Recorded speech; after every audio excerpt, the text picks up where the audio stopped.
the reporter from the Pravda newspaper goes to interview a worker, and says, tell us, how is your life under a glorious communist system? And the worker says, good. And the reporter says, well, elaborate, use a few more words. He says, not good.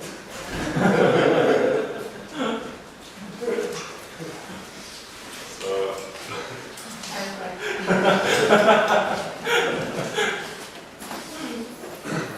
but if you say the minimum, then you say good. If you use a few more adjectives, you say not good. The first derivative is positive, the second derivative is minus. Okay, so, the homework. Everybody happy with the homework? Is it okay? And your discussion group on Monday, this is working well? Good. Okay, so, and the seminar, did you guys like the seminar? Yeah, that's cool. It was a really nice seminar. Nice, some nice goodies there. So, yeah, Stephen did one more thing, which didn't actually come from him, but it's kind of a nice thing. The idea is that if you take dominoes, you have dominoes, and you stand them up, if you push one, the other falls over. People do this. But the student a long time ago asked this question, well, if you have a domino, can it push over a bigger domino? And it turns out that it can. And I think that the bigger domino can be 1.5 times as big as the small one. So people have been making dominoes of increasing size. And Stephen has a nice demonstration on YouTube where the first domino is really small, so you have to use tweezers to put it down. And the big domino, I think, is 6 feet. And so you push this little tiny domino, and it just keeps on knocking these over. And he wanted to make a bigger one, but then he found out that in Holland, and this is also on YouTube, they had made one where the big domino was, I think, 30 feet tall. They had cranes setting it up. So a little tiny one. It's kind of interesting. Yeah, there's lots of ways to have fun out there. Okay, so today I want to do 2 things. I want to talk a little about order parameters.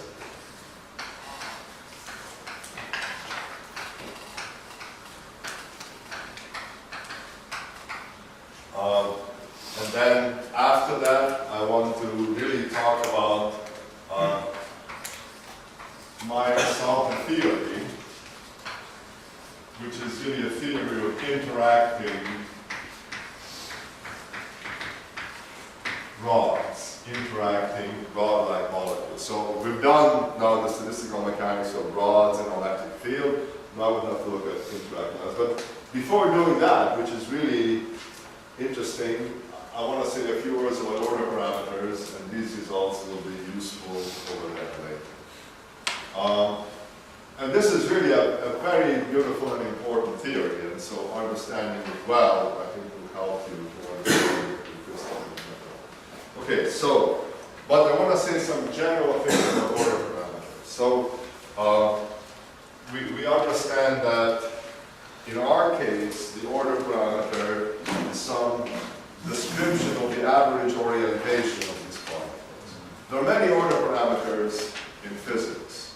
So, for example, if you have a magnet, the order parameter is the magnetization.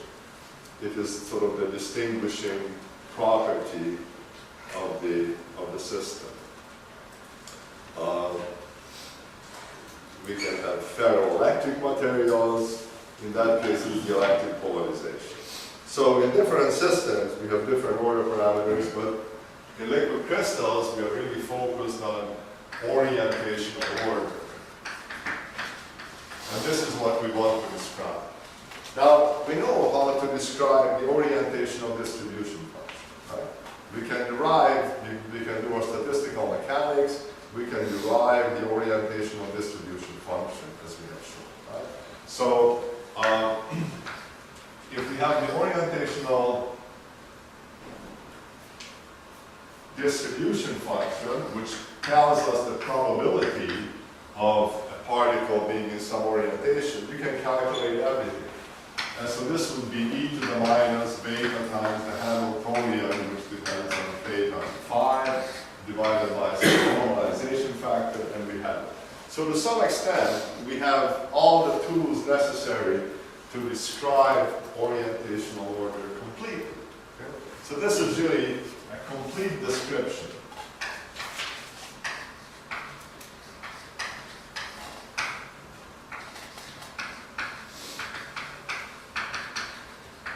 So if you know the probability of rods being oriented in a particular way, you can figure out everything you could possibly want to know. Of course, if you don't have rods, if you have some object like this, then we need to add one more angle, right? To specify the orientation of a rigid body which doesn't have cylindrical symmetry, we need to have three angles, so-called Euler angles. Okay? And so we would have to have a probability distribution function that would have one more angle. Now, we won't do that in this course, but in principle, we can expand this easily to include a third angle. But for cylindrically symmetric objects, this is fine. Okay, so why do we need to do anything other than this? If we have this function, we can calculate everything. Why do we need to do anything else? Well, the reason is that this is complete, but it's kind of complicated. Right? We have integrals that we can't do in closed forms. So to some extent, there's too much information here. In many situations, we just want to have a simple approximate description, and this has unnecessarily too much detail for us. So this is complete, but it's complicated. It's complicated for everyday practical use. I mean, it's good, but it would be nice to have something simpler. So how do we get something simpler? Well, in many situations, when you have a function describing some behavior, we just approximate the function by some simple approximation. If you want to know how a system behaves, it can have a very complicated behavior. I don't know, you could have some nonlinear conductivity, for example. Typically, though, you're just interested in knowing the behavior in a certain region, and you approximate the function then maybe by a constant, that's the simplest thing you can do, or by some linear approximation, or by some polynomial, or so on. And that's the kind of thing that we would like to do here. Imagine that we take this function, which is exact but a little complicated, and we expand it somehow in terms of other simpler functions, and then we just keep a few of those. So a typical situation may be, if you had a function of one variable, you would expand it in a Taylor series, and just keep a few terms. You can expand it about any point you like, and just keep a few terms, and that's a good description. So that's the kind of thing we would like to do here, and the question is, how do we expand a function like this in terms of some convenient, simple representation? Okay, so to have a simple approximation,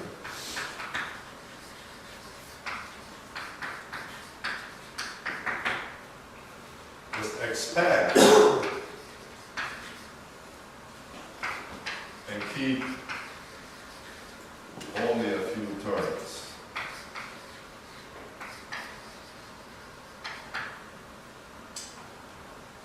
Okay, so this sounds good, but then the question comes, how do we expand? Do we want to do a Taylor series in these angles? What are the functions in which we should expand this function?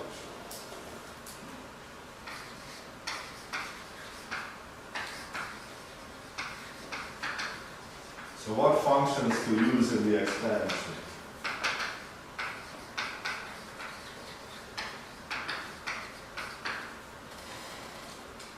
And so this is an interesting question in general, and it's good to think about expanding functions in terms of other simpler functions. And certainly Taylor series is just a polynomial expansion, and it works pretty well.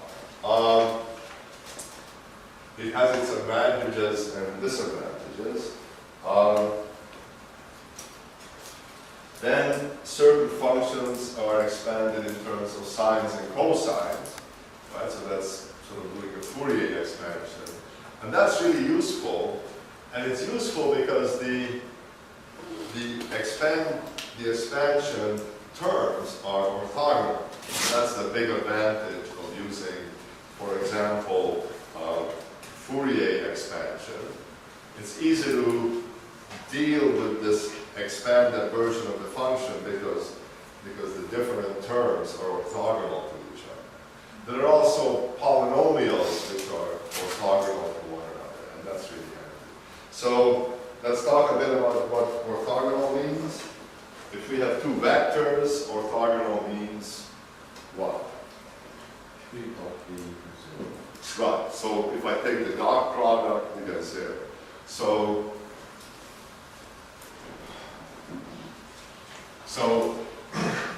we're talking about these functions. Orthogonal functions are useful. And we'll see why a little later. And then we have to ask, what does orthogonal mean? So if we have two vectors, in the case of vectors, we have a dot b equals 0. And if you think about this, it really means that you have ax, bx plus ay, by plus az, bz is equal to 0. Now what happens if we have functions? What does it mean to have orthogonal functions?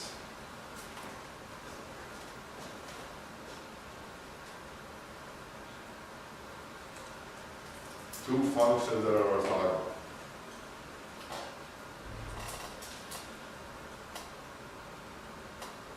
If my memory serves, it should be function a times function b with integral equals 0. Right, exactly so. So it's just the same as this in a way. You know, this is just a sum. And integrals are really sums. Right? Integrals are just sums. And so, you know, here we have the sum of ai, bi equals 0. And in the case of functions, you integrate f1 of x, f2 of x, dx, and this over some interval from x1 to x2 is 0. So this means that these two functions are orthogonal. So a function you can kind of think of as sort of like a vector with infinite number of components dotted with another vector of infinite number of components. So there's this nice parallel between orthogonality here.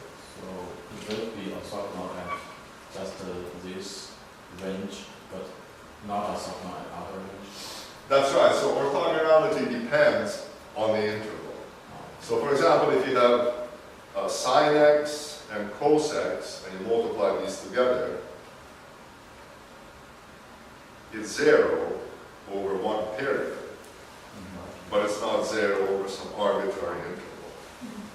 So, yeah, so that the function that everybody's familiar with are, you know, sine x and sine 2x, for example, and sine x and cos x. So those are orthogonal functions. And now the reason why it's really good to use orthogonal functions in expansions is because if you want to, so if you suppose that you have some original function f of x, and you expand this in some orthogonal set, f1 of x plus f2 of x plus f3 of x, say, and so on. And you have coefficients here, a1, a2, a3. It's the typical expansion of a function. And you want to know what numbers to put here to represent this function. Then, one thing you can do is you just multiply through.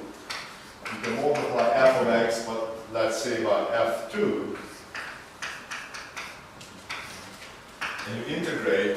Then if these functions are all orthogonal, then so you multiply through by f2, you have f1, f2, integrate, it will vanish.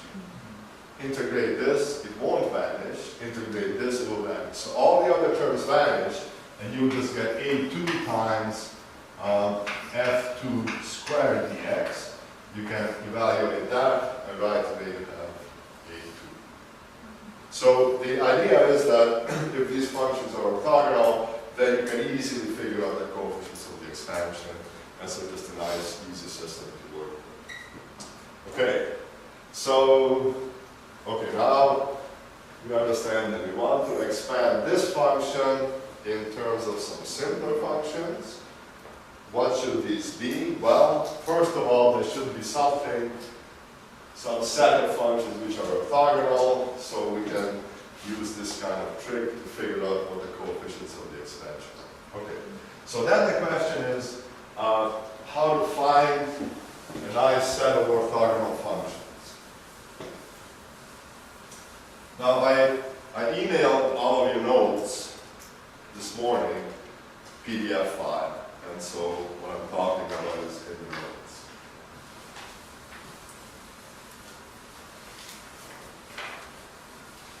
And so then the question arises is how do you find orthogonal functions in general? Suppose you want to somehow make a set of functions which are orthogonal. Well, you can sort of try to construct it. You can say, let me take a function, something, and then you can say, okay, I want to find another function which is orthogonal to it. So you can just try to look for functions so that this integral of the product will vanish. So that works, but it's not a very straightforward prescription. Now, it turns out that there's a very powerful theorem that says that there are certain kinds of differential operators which give you a differential equation, and the solutions of these differential equations are orthogonal. That's a very nice result. So if you want to make orthogonal functions, this is one way to do it. So,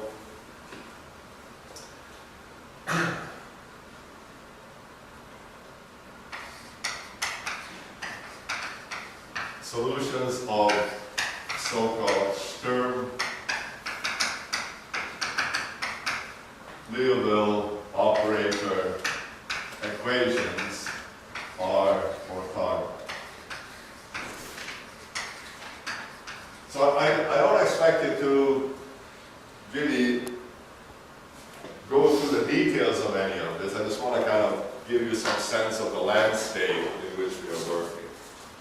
Okay, so this is a theorem, which is quite powerful, and then there's a question of what are these Sturm-Liouville operators, and there's a whole bunch of them. There's a nice definition, but I don't want to go into that either.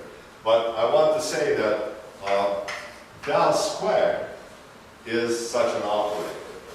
So del squared of anything equals 0 is a differential equation whose solutions are going to be functions which are orthogonal. So this is an SL operator. And if you're interested in this, you can look all this up. If you go to the web, you go to Wikipedia or any man book of differential equations will have it. So this is a way of generating orthogonal functions, and we want to use this particular simple operator to make orthogonal functions for us.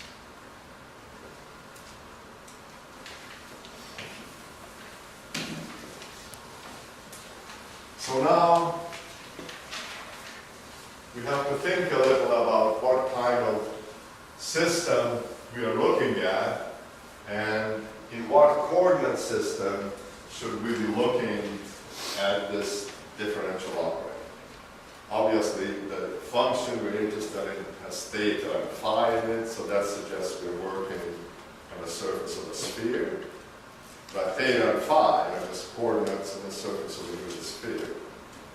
And you can also think of a rod pointing in some direction, which corresponds to the point on the surface of a sphere.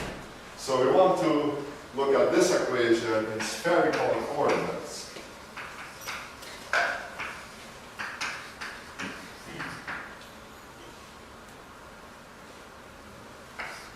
Theta and phi that we're interested in are points on a unit sphere.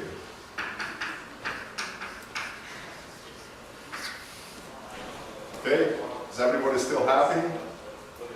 Everybody sees where we're going, why we're doing this? Okay, so now we understand that we need to look at this guy in spherical coordinates, and this is in the notes, so let me write it down once. And I don't want to do this in too much detail. And if you do this in spherical coordinates, all right, in my notes I used capital V, so let me put that in just for consistency. So we have differential equation that looks like this.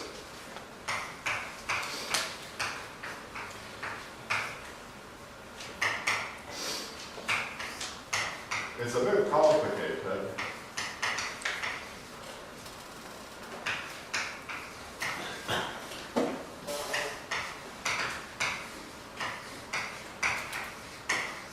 So we're just doing this to get a nice set of orthogonal functions.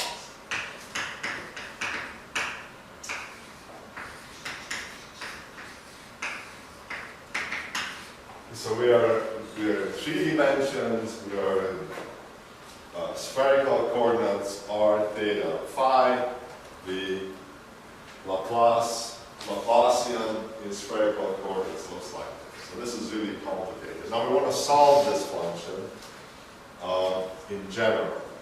And there are many ways of solving partial differential equations. Usually it's pretty tricky because you have different derivatives present. And so it's hard to find the solution. But one method that often works is called separation of variables. Who has heard of this? You don't have partial to phi in this equation? Oh, yes. Yes, it's phi. I'm sorry.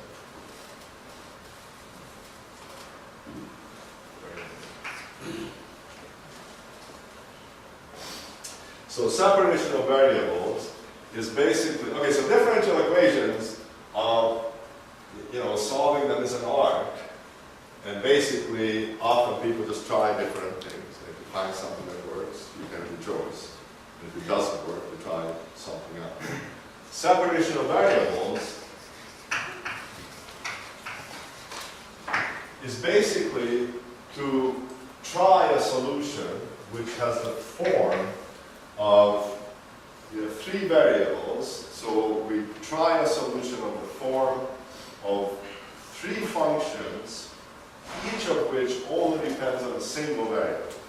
So let's assume that V has the form of a function, big R, which only depends on little r. We don't know what the function is.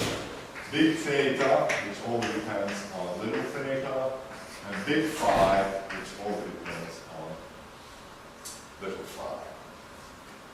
Now if you substitute this in here, you can sort of see what happens. We have 3 terms, and this term only contains derivatives with respect to r, this with respect to theta, this with respect to phi. So if we substitute this v in here, then this term and that term will not be affected by the derivative. So you kind of imagine that it slides up, and the differential operator is only working on this guy. Same thing is true here, except now it's theta, so you can pull out big R and big theta. And then here, the same, you can pull out big R, and sort of here you pull out big R and phi, here you pull out big R and big theta. And then you can divide the whole equation by V again, which is a product of these guys, and you get a kind of a nice form, and the form looks like 1 over R, 1 over R squared V by dr, R squared dr by dr. So the main point is that when you do this procedure, you end up with a term that only contains big R. And the same kind of thing happens here. You have 1 over big theta, 1 over R squared sine theta, d by d theta, sine theta, d theta by d theta. This is big theta in here. And we have 1 over phi times 1 over R squared sine squared theta d squared phi by d phi squared equals 0. And so the main point is that this guy only depends on R, this guy only depends on the function theta, this guy only depends on the function d phi.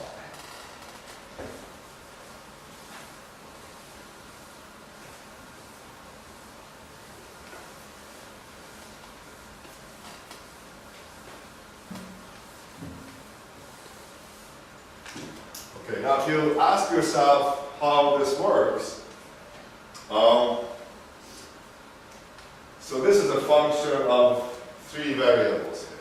So this equation has to be satisfied at each point in space for each value of r, little theta, little pi. Now, if you think about this, then I think you can convince yourself that if this is to work everywhere in space, this guy must be some constant.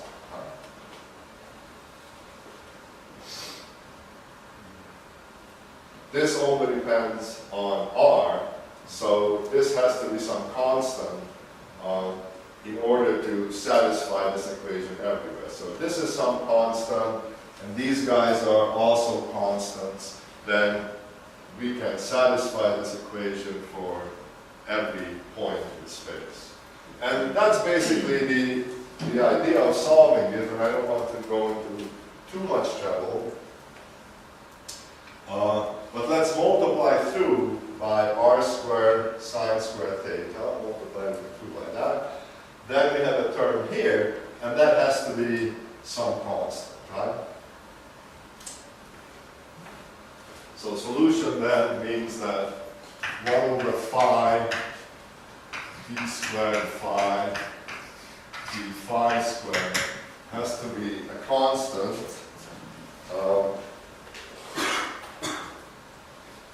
And if I call this constant lambda, then I can write this equation in this way. And this is a so-called eigenvalue equation. How many of you are familiar with this expression? So this is an eigenvalue equation, and we want to find a function such that when we put that function in here, we get, and we do this 2 derivatives, we get the same function with some constant coming in. So a solution of this guy is Ratio of I. find out m e to the I m phi. Right? So this is a solution of this equation, and it works for any m, right? And the eigenvalue is going to be minus m squared. So this is a function that works. So if I use this solution in here, put it in here, then this guy here, except for this term here, will just be minus m squared.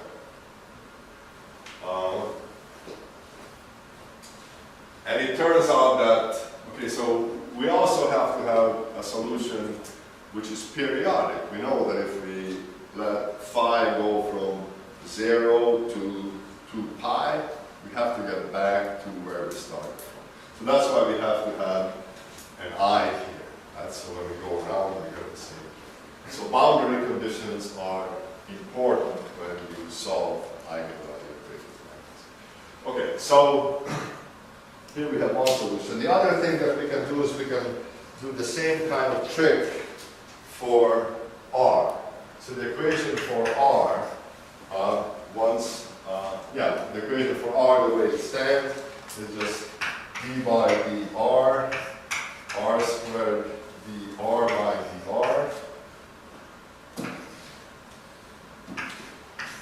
We set this equal to some constant c, and we have another eigenvalue equation for R. And now, I'm not going to bother writing down a solution for this. The point is that this is another differential equation that gives us solutions, and the solutions are called spherical Bessel functions. But it's not really important because we're not going to be worried about R dependence of our solution.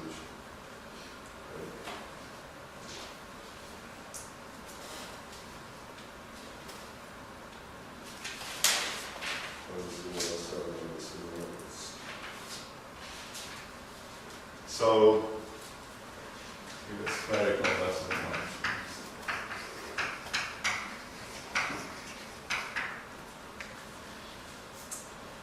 Okay, so we're doing well, and then what remains now is the equation for theta. So if we substitute these guys into the equation that we have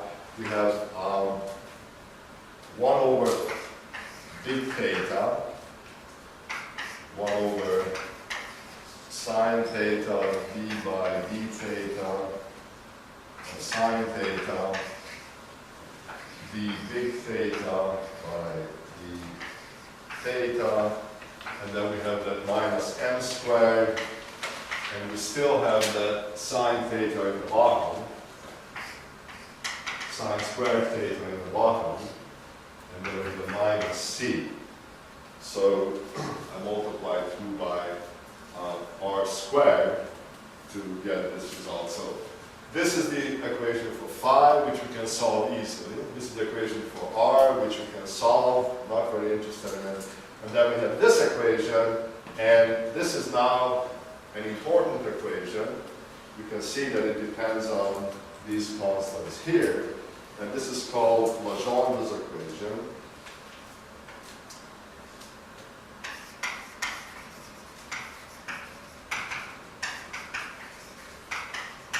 And it turns out that it has two kinds of solutions. And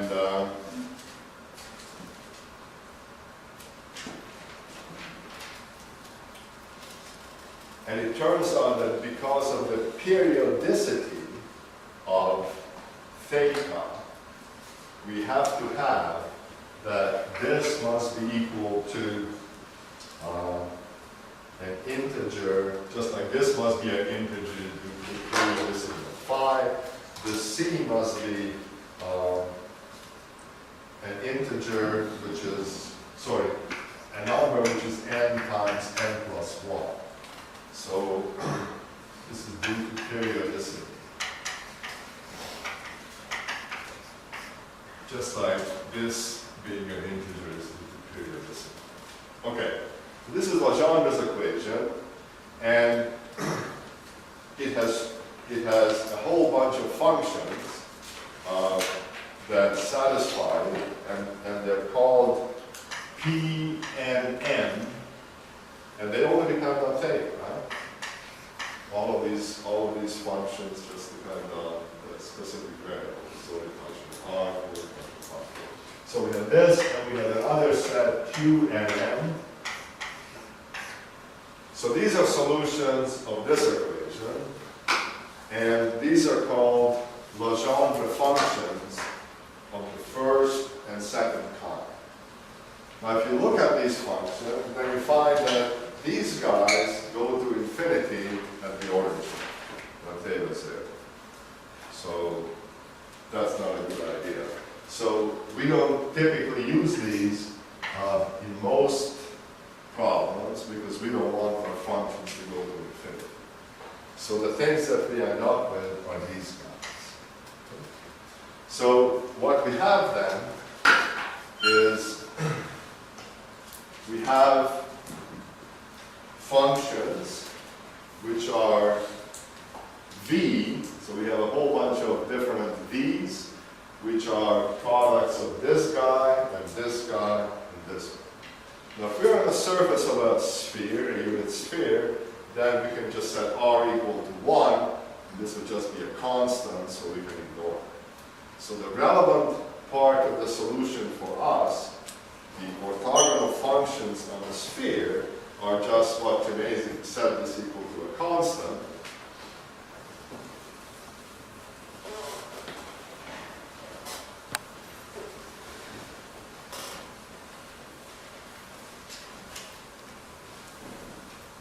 Are so-called spherical harmonics.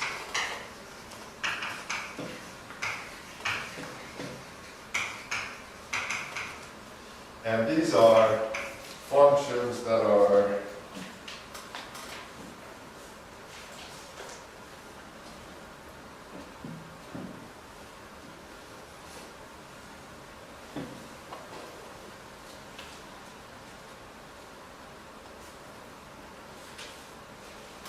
YLM, and these are functions which are made up of P and M.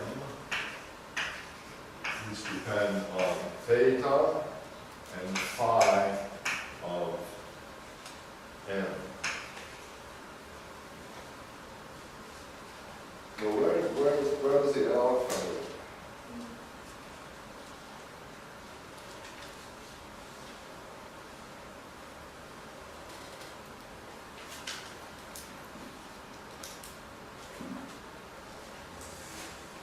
I think this must be an error. Okay. All right, so the point is this. We found a Sturm-Liouville operator. We solved the differential equation. The functions we have are a complete, and I didn't stress this before, are a complete orthogonal set of functions. Complete means that any function can be expressed in terms of these, just like a complete, I should have stressed this when we talking about orthogonality. It means that any function can be expressed in terms of these functions. So, Kind of like any function can be expressed in terms of sines and cosines. Like a Fourier. That's right. So, yeah, sines and cosines are a complete set, and any function can be written in terms of those. So any function of r, theta, and phi can be expressed in terms of these functions. So these form a complete orthogonal set.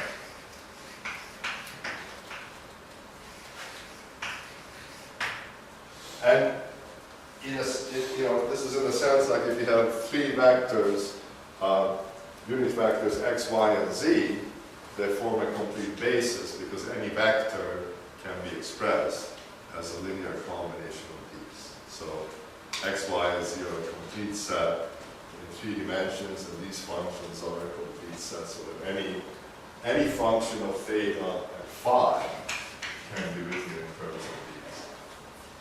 Okay. So how do you know any function can be?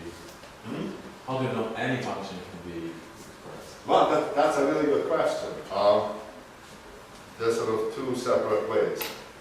In the case of Fourier series, right, you can show that you can take any function and its Fourier expansion can be made arbitrarily close to the function at any point if you take enough terms in Fourier series.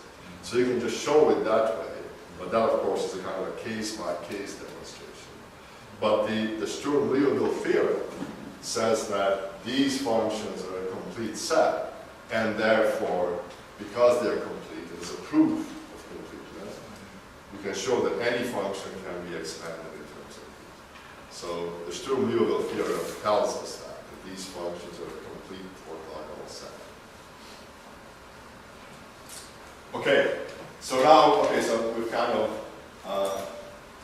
hammered through this stuff, so I went really fast. And the punchline, though, is that Where do we get if we keep R? If we keep the spherical decimal functions? what do we get from that? Yeah. Well, we would get, we would have another function here. And that means that we could expand any function, which is a variable r, theta, and phi, in terms of sums of these. Right? But because we are going to be operating in the surface of a sphere with no r dependence, we're just going to set that Bessel function to be a constant with some value r, just some constant, so it basically disappears. So this is all we need to work with. Yeah. So now, so this means that because we have a complete orthogonal set, we can write our distribution function, theta and phi, whether it's Boltzmann or even anything else, any function of theta and phi we can write as a sum of these. Right? So we can make a sum here, and we can write it as a sum of C and M, P and M, phi M. So big phi, M. So any function of theta and phi we can write in terms of spherical harmonics. So that's really where we wanted to get. We said we want to expand this distribution function in terms of nice orthogonal basis, set of orthogonal functions. What are these? And now we have found the set of orthogonal functions where we can do the expansion. So we do sum over both m and n? Yeah. It's like a two-dimensional expansion. Sure, we have two variables. Ah, yes. Okay, but now, so we haven't really discussed, so this is an easy function, right? Just probably exponential. We haven't discussed what this guy looks like. So this is a Legendre function of the first kind. But now, it turns out that life is a little simpler for us, because in many cases, it will turn out that the distribution function is a function only of theta. It doesn't depend on phi. If you have an electric field and a rod-like molecule, the only angle that matters is theta, as we've shown before. It doesn't really care. The energy is the same, regardless of what phi is, so long as theta is constant. So in many situations, including the case of the matrix, P is only a function of theta. But if there's no phi dependence, that means that M is 0. Otherwise, we have a phi dependence. So this implies that M is equal to 0, and it implies that we can expand any function P of theta as the sum of some constant Cn, Pn 0, where M is 0. If M is 0, this is just 1.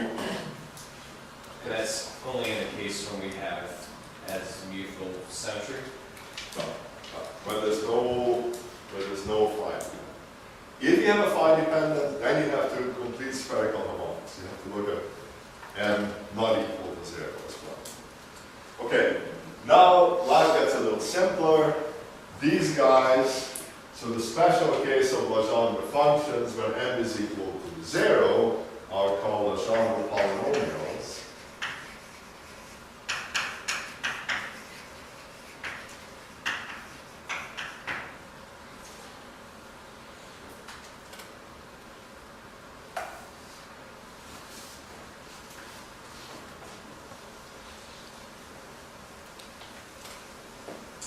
And you have to remember that we are really talking about a situation in 3 dimensions. Right? We're really talking about a sphere where we have azimuthal symmetry. So these are Legendre polynomials, and whereas we don't need to know what these Legendre functions are, we do need to know what Legendre polynomials are. So the Legendre polynomials, P n 0, is really a function of theta. But if you look at the functions themselves, it turns out that theta always appears as cos theta. Just when you actually evaluate these functions, you solve the differential equation, set n equal to 0, it turns out that the function is a function of cos theta, which of course is the function of theta. And so, if we let cos theta equal x, just to make life simpler, then we can write down these Legendre polynomials. And if n is 0, 0, we have that the first Legendre polynomial is just 1. P1, yeah, I don't have to put 0 on here. If you don't put anything up here, it means that that's a Legendre polynomial. P1 of x is x. P2 of x is 1/2 3x squared minus 1. P4, well, P3, of course, is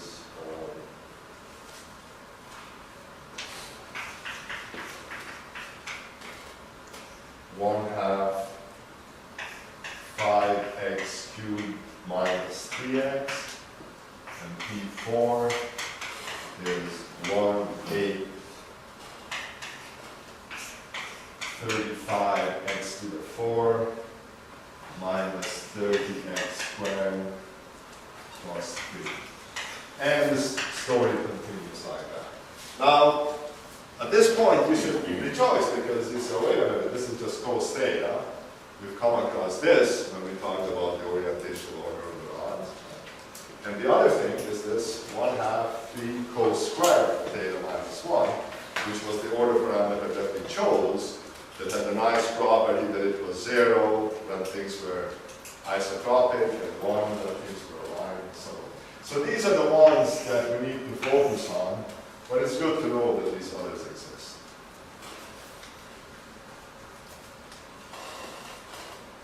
Okay, so I just wanted to give you another kind of perspective on things.